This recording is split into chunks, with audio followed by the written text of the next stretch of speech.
అభి కావాలి. కల్పన, నువ్వే కావాలి. నేను మీ అక్కనమ్మా. నీ కళ్ళ ముందుకొచ్చి కూడా మీ అక్కనని చెప్పుకోలేకపోయినా దౌర్భాగ్యరాలి. హలో అభి, ఒక్కసారి ఇక్కడికి వచ్చాడవా? నీకు సిగ్గు లేదు? లేదు. నువ్వు స్వార్థాన్ని విన్నా కాదు. నీ అంత బరి తెగించిన అర్థాన్ని ప్రపంచం ఎంతవరకు చూడలేదు. నిజమే, కానీ ఇంకో నిజం తెలిస్తే ఇలాంటి రాక్షసి ప్రపంచంలోనే ఉండదనుకుంటావు. ఏమిటది? ఒక్కసారి ఇంటికి రా, చెప్తాను.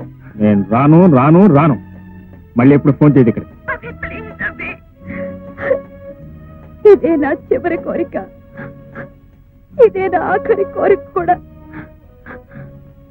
అభి, నీకో నిజం చెప్పాలి. నా గురించి కాదు, నువ్వు పెళ్లి చేసుకోబోయే కల్పన అక్క గురించి. కల్పన అక్క గురించి?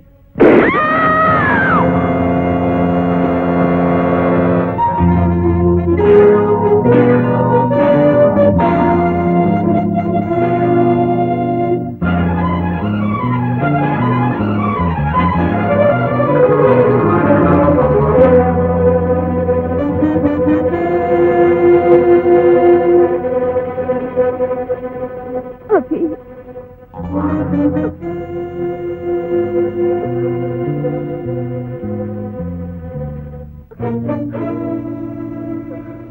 అభి, నువ్వు వస్తావనుకోలేదు. పాపానికి శిక్ష పడాలి, పడింది. వద్దు, నన్ను ఇలాగే పట్టుకో.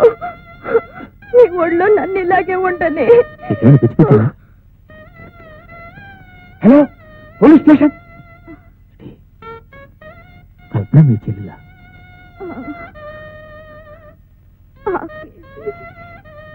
పప్పేసి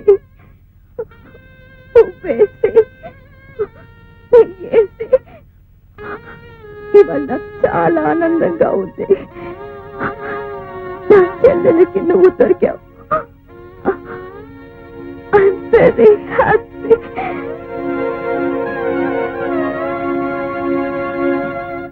తారా, తారా, తారా.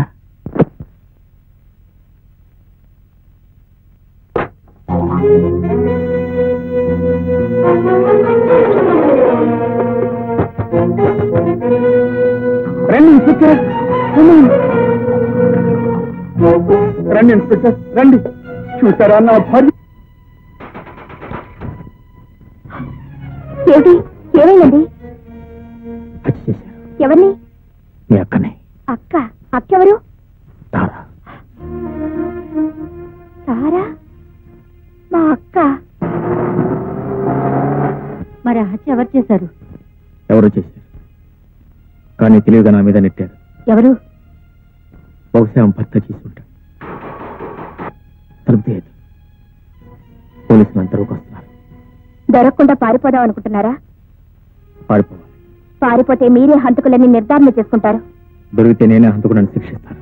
మీరు కాదుగా? కాదని నాకు తెలుసు, కానీ చట్టం నమ్మదుగా. పారిపోయి నమ్మించగలరా? అసలు హంతకుని పట్టుకుని చట్టానికి అప్పగించగలరు. ఆ పని ఇప్పుడు చేయొచ్చు. లేదు కాదు, నీకు తెలియదు. ఇంతవరకు నేను కొన్ని వందల సార్లు కోర్టులు హాజరయ్యాను. కొన్ని వందల సాక్ష్యాలు ఇచ్చి ఉంటాను. ఎంతసేపు సాక్ష్యం న్యాయం జరిగింది, కానీ నిజానికి న్యాయం జరగలేదు. ఇప్పుడు నేను పోలీసులు పట్టుబడితే నేను నిర్దోషం నిరూపించిన అవకాశం కూడా నాకు ఉండదు.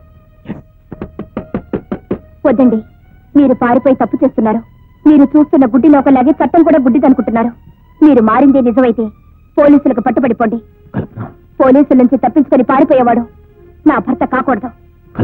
బాబు, కల్పనే కాదు, నేను అదే చెప్తున్నాను. ఇక్కడి నుంచి పారిపోయావో నా మీద ఒట్టే.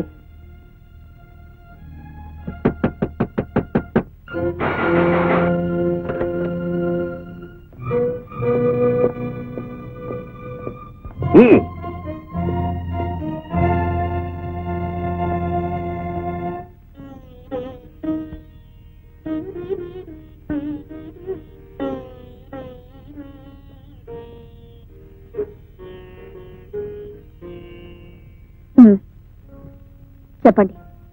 What can